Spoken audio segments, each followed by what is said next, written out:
하나님께서 오늘 우리에게 주시는 말씀 요한 1서 1장 5절에서 2장 2절까지 말씀입니다.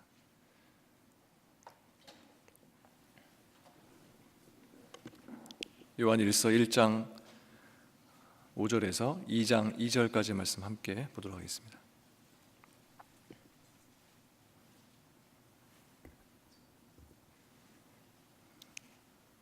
다 찾으신 줄 알고 제가 봉독하겠습니다. 우리가 그에게서 듣고 너에게 전하는 소식은 이것이니 곧 하나님은 빛이시라. 그에게는 어둠이 조금도 없으시다는 것이니라.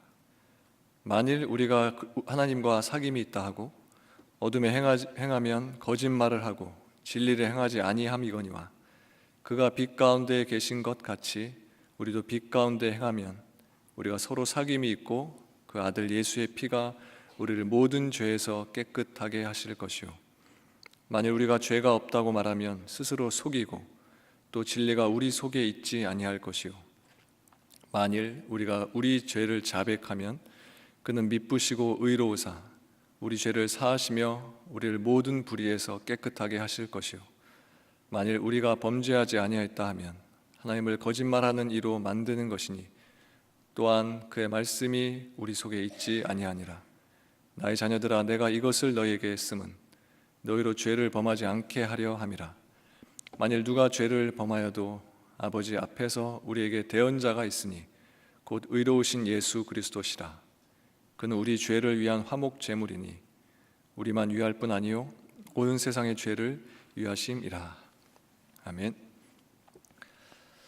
오늘 본문에서 사도 요한은 참 빛이 되시는 하나님과의 교제를 위해서 우리 성도들이 가져야 될 두 가지 기본 자세에 대해서 말씀해 주고 계신데, 먼저는 예수 그리스도의 구속의 진리를 믿고 그것을 받아들이며 또 그것을 행해야 한다, 이것에 대해서 말씀해 주고 계시고, 또 한 가지는 죄의 자백을 통해서 하나님과 항상 관계를 새롭게 해나가라, 이렇게 말씀해 주고 계십니다. 특히 두 번째 말씀에서 관계라고 하는 것은 하나님과 인간의 관계, 즉 펠로우십, 교제를 의미하는 것인데, 이것은 하나님께서 인간, 우리들을 창조하신 궁극적인 목적이라고 할 수도 있습니다. 그리스도의 구속의 복음을 믿고 구원받은 성도는 자기 존재의 근원이 되시는 하나님께 계속적인, 하나님과의 그런 계속적인 관계 속에서, 또 교제 속에서 진정한 자기 존재, 또 삶의 이유들, 그것들을 발견해 나가게 된다라는 것입니다. 더 나아가서는 인생의 참 기쁨을 이 안에서 발견하며 그 안에서 누리면서 살 수 있게 된다라는 말씀입니다. 아모스 3장 3절에서 아모스 선지자가 고백하듯이 두 사람이 뜻이 같지 않은데 어찌 동행하겠으며, 이렇게 이야기하고 있듯이 성도가 하나님과 동행하는 삶을 살기 위해서는 우리 아버지 하나님께서 빛이신 것처럼 하나님의 자녀들인 우리들 또한 이 세상에서 빛된 모습으로 살아갈 수 있어야 한다는 말씀입니다. 그리고 하나님과 하나 되기 위한 교제 가운데서 이것을 방해하는 우리 일상 가운데 있는 모든 죄들을 날마다 하나님께 고백하고 또 그 고백을 통해서 용서를 받음으로써 날마다 우리와 또 하나님과의 있는 그런 관계가 계속해서 가까워지고 또 그런 관계들이 계속해서 발전시켜져 나가야 될 수 있어야 된다는 것입니다. 6절 사귐이라는 그 단어가 나와 있는데, 이 사귐이라는 단어의 헬라어는 우리가 잘 알고 있는 코이노니아라는 그런 단어입니다. 이것은 공동애 또는 공통애라는 그런 뜻을 가진 코이노스라는 단어에서 유래한 그런 말인데, 이 코이노스는 다른 사람과 자신의 재산 또 자신의 물건 같은 이런 물질적인 것들을 공유하는 단어가 바로 이것입니다. 그래서 이것뿐만이 아니라 자신의 생각과 또 자신이 가지고 있는 가치관 같은 이런 정신적인 면까지도 다른 사람들과 나누는 것을 뜻하는 단어입니다. 그래서 코이노니아, 이 단어가 성경에서 쓰이는 곳을 찾아보게 되면 고린도전서 10장 16절에서는 어떤 일에 참여하고 동참하는 것, 이렇게 말씀하고 있고, 또 히브리서 13장 16절을 보면 서로 물건을 나누어 주는 것. 또 그리고 고린도전서 1장 9절에 보면 믿는 형제들 간에 우위를 나누는 교제에 대해서 이렇게 여러 가지 의미로 이 단어가 쓰이고 있는 것을 보게 됩니다. 오늘 우리가 읽은 본문 6절에서는 이 사귐이라는 단어가 우리 인간, 우리 성도와 하나님과의 영적인 교제, 그것을 뜻하고 있는 단어로 쓰이고 있는 것을 보게 됩니다. 오늘 본문 5절 말씀입니다.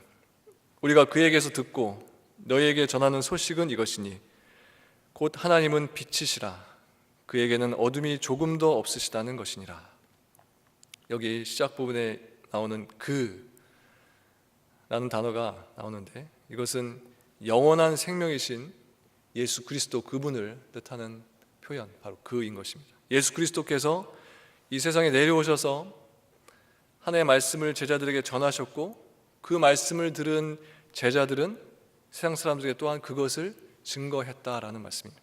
그 다음에 보면 소식이라는 단어가 나오는데 이 말은 교훈이라는 단어를 가지고 있는 헬라어 앙겔로스에서 유래한 말인데 여기서는 교훈이라는 뜻으로 해석하기보다는 선언 또는 선포로 우리가 번역해서 이해하는 것이 좋겠습니다. 그래서 뒤 구절과 자연스럽게 그렇게 해석하게 되면 연결되고 있는 것을 보게 되는데 그래서 그 뒤에 나오는 하나님은 빛이시라 이 말씀이 하나님의 속성에 대한 선언적 표현으로 이렇게 나오는 것을 보게 됩니다.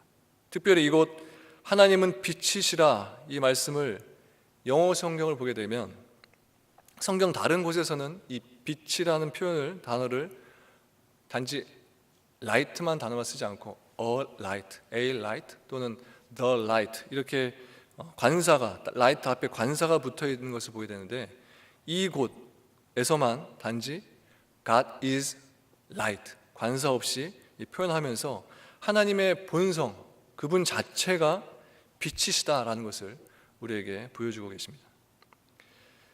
요한일서 전체를 보면 하나님의 속성에 대한 선언적 표현이 2번 기록되어 있는데 그 첫 번째가 우리가 방금 살펴본 하나님은 빛이시다라는 이런 선언의 말씀이시고 두 번째는 오늘 보면 뒷부분에 나오는 4장 6절에 보면 하나님은 사랑이시라 이 말씀입니다. 그래서 두 곳 하나님은 빛이신 것 또 하나님은 사랑이신 것 이렇게 두 가지 선언이 오늘 요한일서에 등장하고 있습니다. 또한 5절 말씀 중에 하나님은 빛이시고 어두움이 없으시다라는 말씀은 곧 하나님은 거룩하신 분이시다라는 것을 우리에게 말씀하시는 것입니다. 우리는 하나님을 알면서도 우리의 눈과 우리의 관심은 하나님부터 멀어져 있는 경우들을 많이 보게 됩니다. 입술은 하나님과 함께하는 그 자리에 있고 입술로는 하나님을 찬양하고 하나님을 기도하며 의지하는 듯하나 우리의 마음이 하나님으로부터 멀어져 있는 순간들을 많이 보게 됩니다. 따라서 하나님이 주시는 기쁨을 우리가 누리기 위해서는 먼저 우리 안에 쓸데없는 것들을 제해버릴 수 있는 그런 결단이 필요합니다.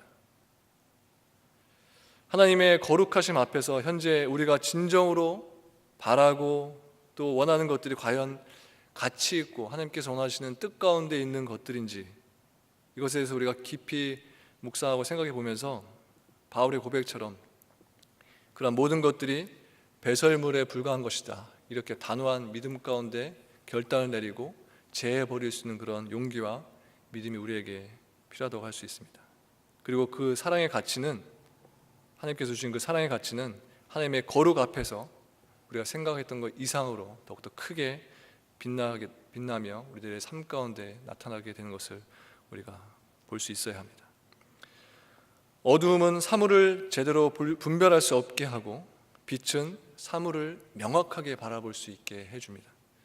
빛이 없는 어둠의 이 세상에서 사람들은 어디로 갈 길을 가야 할지 이렇게 정하지 못하고 또 보지 못하는 그런 혼란과 무질서 가운데 있는 모습들을 보게 됩니다. 그런데 그때 한 줄기 빛이 하늘로부터 우리에게 비춰졌고 그 빛은 한순간에 우리에게서 우리가 가지고 있었던 우리 안에 머물러 있었던 모든 어둠으로부터 그 모든 것들을 뺏어가 버리고 모두 물려나 버리게 해버렸습니다. 빛이신 하나님 그분께서 조금 더 어두움이 함께하지 못하는 완전하신 빛으로서 우리 모두의 앞길을 비춰주고 계시다라는 말씀입니다. 빛으로서 하나님께서 하시는 일들 중에 가장 위대한 일은 빛 대신 하나님께서 우리에게 생명을 주신다라는 것입니다. 빛이신 하나님께서 어둠 가운데 있었던 우리에게 빛을 비춰주셔서 사망 가운데 있는 우리들에게 죄를 발견하게 해주시고 그 죄를 하나님께서 씻어주셔서 죽음에 있던 우리들에게 생명을 허락하셨다라는 것입니다. 이러한 어둠과 사망으로부터 하나님은 생명의 빛으로 오셔서 우리에게 영원한 생명을 주시고 우리가 그 영원한 생명의 길을 따라 영생을 향해 나아갈 수 있도록 우리의 갈 길을 보여주시고 또 제시해 주셨다라는 것입니다. 또한 빛이신 하나님께서 우리의 심령에 찾아오시면 우리 인생 가운데 있었던 세상에서 겪게 되는 그런 인생의 답답함들, 눌림들, 고독들, 괴로운 마음과 문제들이 모두 해결이 되고 그 모든 것들이 기쁨으로 변하게 됩니다. 이사야 60장 20절에 보면 이렇게 말씀합니다. 여호와가 내 영원한 빛이 되고 내 슬픔의 날이 끝날 것이니라. 빛이신 하나님께서 우리에게 새 힘을 공급해 주시고 우리에게 용기를 주시고 우리에게 갈 길을 몰라 방황하며 답답한 가운데 헤매고 있을 때 우리에게 참된 소망과 목적을 우리에게 주셔서 우리에게 기쁨 가운데 그 길을 갈 수 있도록 우리의 삶을, 우리의 인생을 인도해 주시는 하나님이시다라는 것입니다. 만약 우리가 이 기쁨 가운데 거하지 못하고 있다면 혹시 내가 빛이신 하나님을 멀리서만 지금 관망하고 있지는 않은지, 내 안에 그 빛이 온전하게 받아들여져 있지 않는지 우리의 모습을, 내 자신을 살펴볼 수 있어야 합니다. 6절 말씀입니다. 만일 우리가 하나님과 사귐이 있다 하고 어둠에 행하면 거짓말을 하고 진리를 행하지 아니함이거니와. 여기 첫 부분에 보면 만일이라는 단어가 있는데 여기뿐만 아니라 8절, 9절, 10절의 말씀도 그 시작이 만일이라는 단어로 시작되는 것을 보게 됩니다. 그래서 요한은 뭐뭐 하지 않으면 뭐뭐 한다, 만약 뭐뭐 하면 어떻게 될 것이다, 이렇게 가정법을 사용해서 우리들에게 그 진리를 드러내고 있음을 보게 됩니다. 만일 우리가 하나님과 사귐이 있다 하고, 여기서 하나님과 사귄다는 것은 하나님과 교제하며 진리를 행한다라는 것을 말하는 것입니다. 그래서 만일 우리가 하나님과 사귐이 있다 하고, 이 부분을 쉽게 표현하자면 소위 성도라고 하면서, 이렇게 우리가 이해해 볼 수 있습니다. 이 말을 넣어서 6절을 읽어보면 이렇게 됩니다. 소위 성도라고 하면서 어둠에 행하면 거짓말을 하고 진리를 행하지 않는 것이다 라는 말입니다. 그래서 어둠에 행한다는 것은 어둠 가운데를 걸으면서 악을 행한다 라는 것을 말하는 것입니다. 이처럼 어둠 가운데 행하면서 하나님과 사귄다고 그런 말을 하지 말라라는 말씀입니다. 왜냐하면 그것은 곧 하나님 앞에서 거짓말하는 행동이기 때문에 그렇다라는 것입니다. 7절입니다. 그가 빛 가운데 계신 것 같이 우리도 빛 가운데 행하면 우리가 서로 사귐이 있고 그 아들 예수의 피가 우리를 모든 죄에서 깨끗하게 하실 것이요. 여기 빛 가운데 행하면이라는 말씀은 6절에 나오는 어둠에 행하면과 완전히 상반되는 말씀인데, 6절에서 어둠에 행하면 진리를 행하지 않는다 라고 했으니까 7절에 빛 가운데 행한다라는 것이 곧 진리를 행한다라는 것을 우리가 해석해 볼 수 있습니다. 또한 빛 가운데 행한다라는 것은 빛으로 인해서 자신의 어둠이 드러나게 되고 그것으로 자신의 악함을 발견함으로써 자신의 죄를 고백하게 된다라는 것입니다. 성도는 이것으로써 죄에 대해서 해결을 받고 또 하나님으로부터 거룩하다, 그렇게 칭함을 받게 될 수 있는 것입니다. 이것이 빛 가운데 행하는 것입니다. 그렇다면 어두움에 행하는 것이 무엇인지 우리는 자연스럽게 알 수 있습니다. 흔히 이해하는 것처럼 나쁜 행동을 하는 것, 이것이 어둠에 있는 행동, 그리고 그러한 상태가 아니라 빛에 거하지 않았기 때문에 그것으로 인해서 자신의 악함과 자신의 불의함을 보지 못하고 사는 것, 이것이 바로 어둠에 행하는 것이다 라고 라는 것을 알 수 있습니다. 그리고 7절 뒷부분에 보면 그 아들 예수의 피가 우리를 모든 죄에서 깨끗하게 하실 것이요 라고 말씀했는데, 여기에 피란 곧 생명을 의미하는 단어입니다. 예수 그리스도께서 자신의 피를, 자신의 생명을 버리시고 모든 인간을 구속해 주셨다, 구원해 주셨다라는 사실입니다. 그리고 이어서 나오는 죄라는 단어는 헬라어로 하마르티아라는 단어인데, 이것은 문자적으로 보면은 표적에서 빗나갔다, 이런 뜻을 가지고 있습니다. 그래서 죄라는 것은 하나님의 진리, 그것으로부터 벗어났다라는 것을 의미하는 것입니다. 이처럼 죄는 우리로 하여금 하나님으로부터 우리를 멀어지게 만들지만, 예수 그리스도의 그 정결한 피는 우리를 씻으시고 또 우리를 깨끗하게 하셔서 우리가 늘 빛 가운데 진리를 행하면서 살 수 있도록 우리를 인도해 주시고, 또 하나님과의 그런 깊은 교제 가운데 우리가 머물 수 있도록 함께해 주신다라는 것입니다. 8절과 9절 말씀입니다. 만일 우리가 죄가 없다고 말하면 스스로 속이고 또 진리가 우리 속에 있지 아니할 것이요, 만일 우리가 우리 죄를 자백하면 그는 미쁘시고 의로우사 우리 죄를 사하시며 우리를 모든 불의에서 깨끗하게 하실 것이요. 여기 처음에 나오는 우리라고 하는 것은 우리 인간들을 직칭하는 단어인데, 모든 인간은 하나도 다 예외가 없이 죄를 범했다라는 선포인 것입니다. 따라서 자기 자신에게 죄가 없다라고 이렇게 말하는 것은, 이렇게 고백하는 것은 곧 자기를 속이는 것이고, 또 사람들을 속이는 것이고, 더 나아가서는 하나님까지도 속이는, 하나님께 거짓말하는 그러한 모습이다라는 것입니다. 그런데 죄가 없다고 주장하는 것은 죄가 있음에도 불구하고 거짓을 주장하는 것이므로, 그것은 곧 회개하지 않는 우리들의 모습을 보여주는 것입니다. 따라서 그러한 사람의 마음 속에는 진리가, 곧 예수 그리스도가 거할 수 없음에 대해서 말씀해 주는 것인데, 그 이유는 하나님 앞에서 자기 죄를 고백하지 않는 사람들에게는 우리를 진리 가운데로 인도하시는 성령님께서 우리 안에 내재하시고 또 거주하실 수 없기 때문에 그런 것입니다. 그리고 9절 시작 부분에 우리 죄를 자백하면, 이 말씀은 8절에 우리가 죄가 없다고 말하면 이 말씀과 서로 대칭이 되는 말씀입니다. 요한은 범죄한 인간이 그 죄를 고백하느냐 안 하느냐에 따른 결과에 따라서 지금 그것을 우리에게 설명해 주고 있는 것입니다.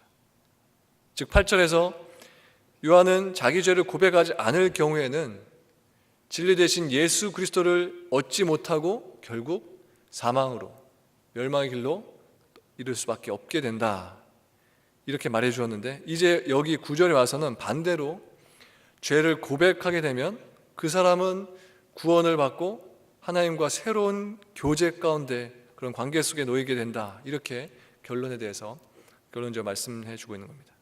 여기 자백이라는 말의 원뜻에는 계속하여 사실 그대로를 말한다라는 뜻이 있습니다. 그래서 이것은 성도들이 한 번 죄를 고백하고 자백하고 끝나는 것이 아니라, 그렇게 하고 그냥 마는 것이 아니라, 죄가 내 가운데 발견될 때마다, 그 순간마다 계속해서 내 죄를 자백해야 한다라는 것을 우리에게 말씀해 주고 있습니다. 그 뒤에 미쁘시다라는 말씀은 신실하다라는 말씀입니다. 이것은 한 번 한 약속은 반드시 지킨다라는 그런 말씀입니다. 그래서 우리가 죄를 고백하면 하나님께서는 우리 죄의 고백을 들으시고 그 죄를 사해 주시겠다라는 그 약속을 우리 가운데 반드시 행해 주신다라는 것입니다. 그리고 모든 불의에서 깨끗하게 하신다라고 하셨는데, 이 말씀은 우리가 죄를 고백하면 자연적으로 그 죄를 죄가 그냥 전혀 상관없는 상태로 그런 존재로 될 수 있는 것이 아니라, 이 말씀은 우리가 죄를 고백하면 그 이후로 아무 노력 없이도 죄를 짓지 않게 된다라는 그런 말씀이 아니라, 기본적으로 죄에서부터 우리가 자유함을 얻게 된다, 그것으로부터 우리가 자유하게 된다라는 그런 말씀입니다. 그래서 8절과 9절에서 말씀하고 있는 것은 성도는 그리스도의 피로서 죄 씻음을 받는 사람들이지만 이 세상에 있는 동안에서는 날마다 우리가 죄 가운데 죄와 싸우며 사는 그런 과정들을 계속 겪기 때문에 그 가운데 그 죄를 싸워서 이겨나가면서 또 죄를 짓는 순간순간마다 내 죄를 하나님께 고백하고 그런 고백 가운데 죄사함을 받으면서 우리가 살아가는 그런 인생을 살아가야 한다는 것입니다. 빛이 어둠에 비춰졌을 때 어둠이 보이는 반응은 두 가지입니다. 하나는 빛을 깨닫지 못해서 그 빛을 어둠으로부터 자신으로부터 밀어내는 것이고, 또 하나는 빛으로 인해서 자신의 어두운 그 모습들을, 내가 어둠에 있었다라는 것을 깨닫게 되는 것입니다. 성도는 바로 이 후자의 사람들입니다. 우리는 날마다 빛을 통해서 나의 모습을 발견해 보면서, 내 모습을 바라보면서 내가 가지고 있는 그 더러움들, 어둠들, 그 죄를 하나님께 고백하며 그 빛을 통해서 그런 모습들을 가지며 살 수 있게 되는 것입니다. 10절 말씀입니다. 만일 우리가 범죄하지 아니하였다 하면 하나님을 거짓말하는 이로 만드는 것이니 또한 그의 말씀이 우리 속에 있지 아니하니라. 여기 10절에서는 8절의 그 말씀을 다시 반복하고 있는 것을 우리가 보게 되는데, 이것은 단순 반복이 아니라 8절 앞부분에 나왔던 그 말씀보다 더 깊이 있게 반복하면서 죄가 없다고 인간들이 주장하는 그것이 얼마나 큰 죄인지를 우리에게 다시 한번 경고하고 있는 것입니다. 우리가 여기서 한 가지 주목해야 할 사실은, 우리 자신이 죄 없다라고 주장하는 것은 자신을 잘못된 길로 나아가게 하는, 하나님께서 정해주신 그 길로부터 벗어나는 행동인 것을 우리에게 알려주는 겁니다. 이것이 하나님을 거짓말쟁이로 만드는 결과를 초래한다라는 것입니다. 인간은 타락 이후에 모든 행동이 다 죄의 본성에 근거하고 있습니다.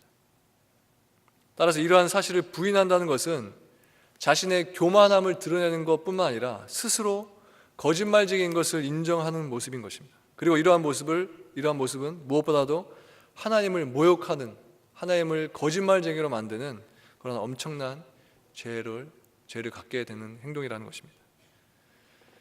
하나님은 우리에게 죄 있다라고 하시는데, 그것에 대해서 우리는 반대로 얘기하면서 우리는 죄 없다라고 한다면 우리는 결과적으로 하나님을 거짓말쟁이로 만드는 것입니다. 더 나아가서 그것은 자신의 본질을 전혀 깨닫지 못하는 어리석은 행동이자 하나님의 말씀에 무지한 행위로 자기 스스로 자기 안에 진리가 없다는, 내 안에는 하나님이 없다 라는 것을 스스로 인정하는 어리석은 우리들의 모습이라는 것입니다. 우리는 그리스도를 통해 죄사함을 받았지만 여전히 우리는 죄 아래에 있고 그 죄의 유혹에 빠지게 되는 연약한 사람들입니다. 그래서 우리는 죄를 지을 때마다 우리의 죄짐을 벗어버리기 위해서 하나님께 스스로 죄를 고백하며 살아가는 것입니다. 그러나 문제는 그리스도인들 모두가 자신의 죄를 그토록 많은 시간을 들여서 고백함에도 불구하고 이 죄의 고백에 담긴 깊은 바른 의미를 모르고서 막연하게 죄를 고백하기 때문에 죄를 고백한 후에 또 죄를 짓고 또 죄에 빠지게 되는 그런 반복적인 모습들을 우리가 가지게 됨을 보게 됩니다. 성경에서 말하는 죄는 인간의 부패와 연약함 때문에 하나님의 말씀에 불순종하는 것이다. 그것이 죄다라고 우리에게 말씀합니다.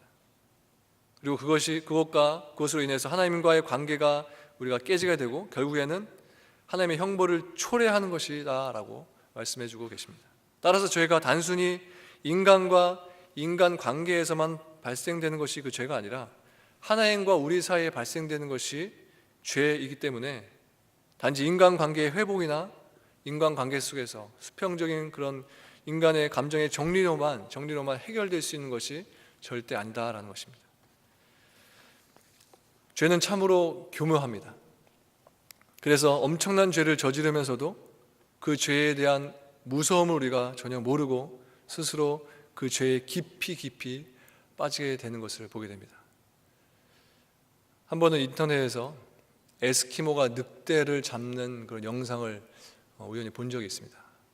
보신 분들이 있을지 모르겠는데 한번 보여드릴까 하다가 너무 잔인해서 제가 그냥 대화로 그냥 말씀으로 드릴까 합니다. 에스키모가 늑대를 잡는다고 생각하면 뭐 어떤 장비를 사용해서 막 때려잡을 것 같은데, 제가 놀랐던 것은 긴 칼을 꽝꽝 얼려서, 그래서 칼 겉에 거의 얼음이 덮인 상태에서 그 겉에다가 동물의 피를 이렇게 순간하게 적셔 놓으면, 그리고 땅에다 그 칼을 박아 놓으면 어디선가 늑대가 그 피 냄새를 맡고 와서 그 피를 혀로 훌쩍훌쩍 빨아먹는 겁니다. 그러다가 이제 그 피의 냄새에 자기가 취하고, 또 입술이 거기에 젖어들어서 피는 이미 다 빨아먹었는데 이제 그 칼 겉에 있었던 얼어있는 얼음까지도 핥게 되고, 또 심지어는 얼음이 다 이제 사라졌는데도 칼 자체가 날카롭게 있는데도 그것을 핥아서 그 늑대의 혀가 다 이제 다 축 처지고 다 찢어져서 그렇게 늑대가 짖게 되고, 그것을 에스키모가 잡는다라는 겁니다.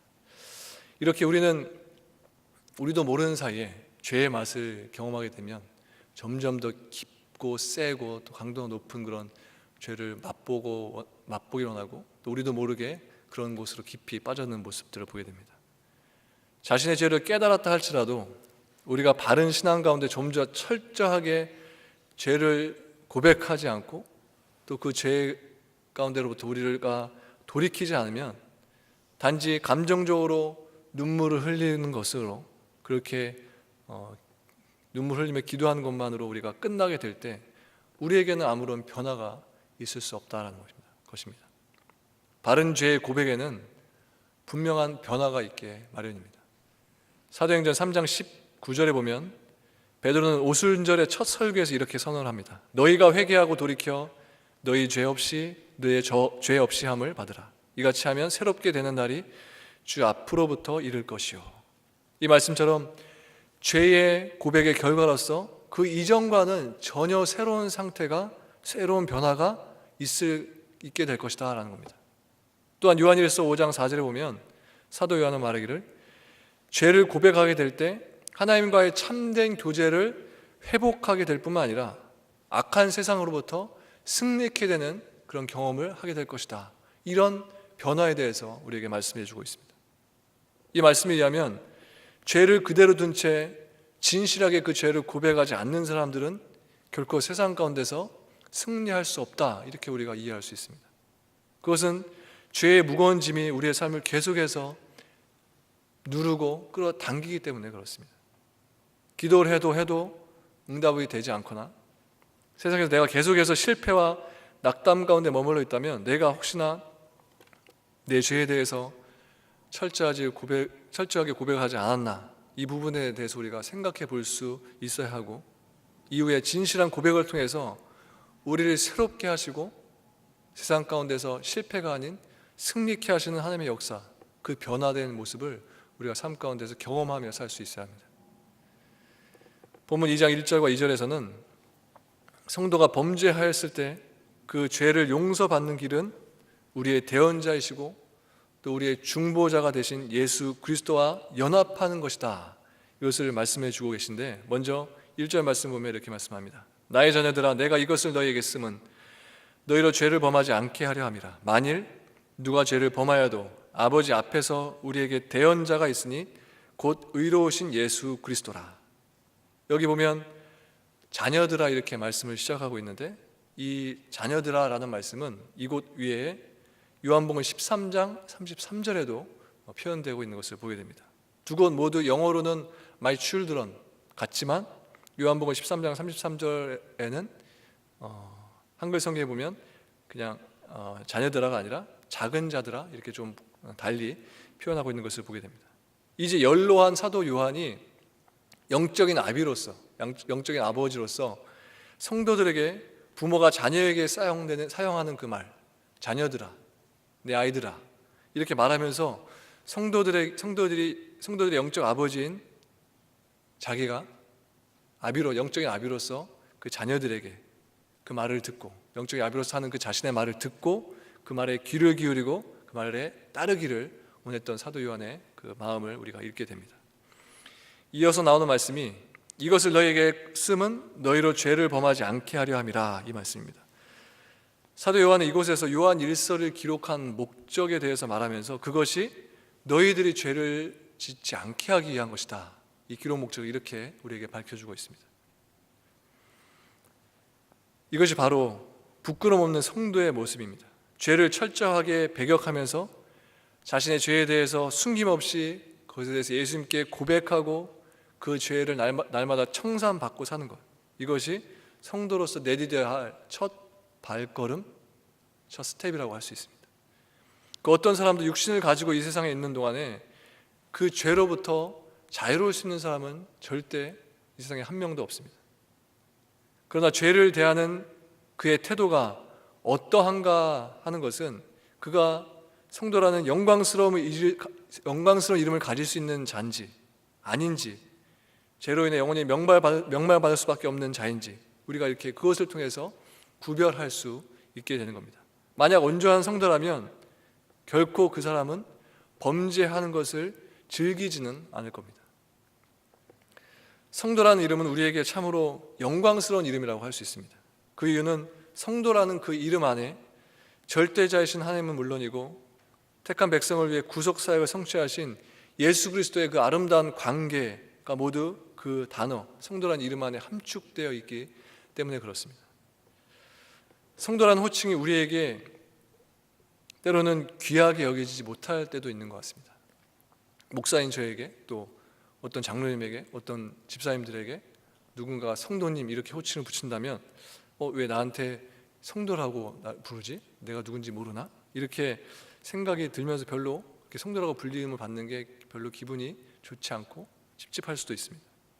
현재 우리 교회에서도 성도라고 호칭하는 분들은 마땅히 직분이 없으시거나 이제 막 교회에 오셔서 신앙생활 하시는 분, 또는 사역을 아직 맡지 않으셔서 집사가 되지 못한 그분들에게 우리가 성도라고 이렇게 호칭하고 있는데, 그 이름이 직분을 가지고 있는, 내가 목사면 목사로서, 장로님, 권사님, 집사님, 모든 것들을 직분을 다 넘어서 우리 모두에게 있어서 그 성도라는 이름, 다른 어떤 호칭으로 불려지는 것보다 그 성도라는 이름이 나한테 불려지길 원하는 그 거룩한 이름이 그것인 것을 우리가 깨달으면서 누군가 혹시나 나를 성도라고 불러더라도 이상하게 생각하지 않고 오히려 그 호칭으로 불려지는 것보다 내가 성도라고 진정 하나님의 자녀고 크리스찬이라는 이름으로 불려지기 원하는 마음이 우리에게 있어야 할 줄 압니다.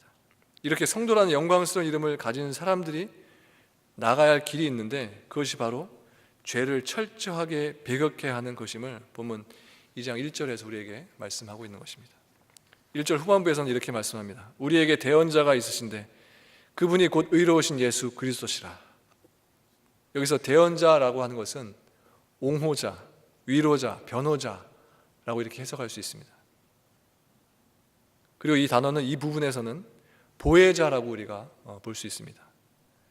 우리가 보혜자 하면 쉽게 보혜자 성령님을 먼저 생각하게 되는데, 이곳에서 보혜사는 우리의 대언자가 되시는 예수 그리스도를 가리킨다라고 할 수 있습니다. 그래서 우리가 범죄한 경우에도 예수 그리스도께서 대속의 은총으로서 우리가 하나님 앞으로 나아갈 수 있도록 그 역할을 감당해 주셨다라는 것입니다. 마지막 2절 말씀입니다. 그는 우리 죄를 위한 화목 제물이니 우리만 위할 뿐 아니요 온 세상의 죄를 위하심이라. 화목 제물이란 인간이 지은 범죄에 대해서 하나님의 진노를 막기 위해 하나님께 드리는 제물인데, 인간이 짓는 죄는 끝이 없어서 동물의 피로 드리는 이 화목 제물로서 인간이 가지고 있는 그 근본적인 죄를 완전히 씻을 수는 없습니다. 그래서 예수 그리스도께서 화목 제물이 되어주셔서 그분께서 우리를 위해서 단번에 죽으심으로써 모든 인간의 죄를 단번에 해결해 주셨다는 것입니다. 대언자이시고 화목 제물이 되신 예수님 덕분에 우리가 지금 이 순간 호흡하며 이 세상을 살아가고 있다는 것입니다. 그러므로 죄인된 우리들에게는 예수님보다 더 귀하고 더 가치 있는 것은 세상에 절대 존재할 수 없다라는 것입니다. 그리고 이어서 2절 끝부분에 보면 이 모든 것이 온 세상의 죄를 위해서 행하신 것이다 라고 말씀합니다. 요한은 지금 세상 어느 민족일지라도 예수 그리스도의 그 복음을 받아들이는 자들에게는 예수 그리스도의 구원이 그들에게 임하게 될 것이다 라는 것을 우리에게 마지막으로 이렇게 말씀해 주고 계십니다. 오늘 본문에서 요한은 하나님께서 빛이라는 고백을 하게 됩니다. 거룩하신 하나님께서 우리에게 빛을 비춰주셔서 우리는 그 빛으로 인하여서 내가 인간으로서 내 스스로는 굉장히 완벽하고 멋있고 안전하다고 생각하지만 그 빛을 통해서 내 추함과 더러움과 악한 모습들, 죄인된 모습들을 발견하고 빛을 통해서 내 모습을 바라보게 되는 것입니다. 이 방법을 통해서 하나님은 계속해서 우리를 빚으시고 우리를 계속해서 하나님의 형상대로 만들어 가시는 것입니다. 죄로 인해 죽었던 우리가 살 수 있었던 이유는 하나님께서 독생자 예수 그리스도를 우리에게 보내주셔서 우리를 대신해서 십자가에 달려 피 흘려 죽게 하심으로 가능케 되었던 것입니다. 예수 그리스도의 피로 우리를 씻으셔서 깨끗게 하시는 하나님의 은혜를 우리 성도들이 날마다 기억해야만 하고, 찬양 가사처럼, 찬양 제목처럼 죽어도 주를 위해 죽고 살아도 주를 위해 사는 그런 고백이 우리 삶 가운데 날마다 있어야 하고요. 또 거룩한 삶을 계속해서 예수님께서 원하신 대로, 하나님께서 원하신 대로 빛된 삶을 비추며 살 수 있도록, 그런 거룩한 성도의 모습을 지키며 내가 세상 가운데 살 수 있도록, 또 교회 안에서 살 수 있도록 그렇게 날마다 애쓰며 죄를 고백하고 죄를 씻음받고 날마다 하나님께서 원하시는 길로 빚어져 나가는 저희들이 모두 되어야 될 줄 믿습니다. 오늘 말씀을 기억하시고 그 마음을 품고 예수님의 인도하심 길 따라 선한 길 따라 나갈 수 있는 저희 모두 되시기를 주님의 이름으로 축원합니다. 아멘.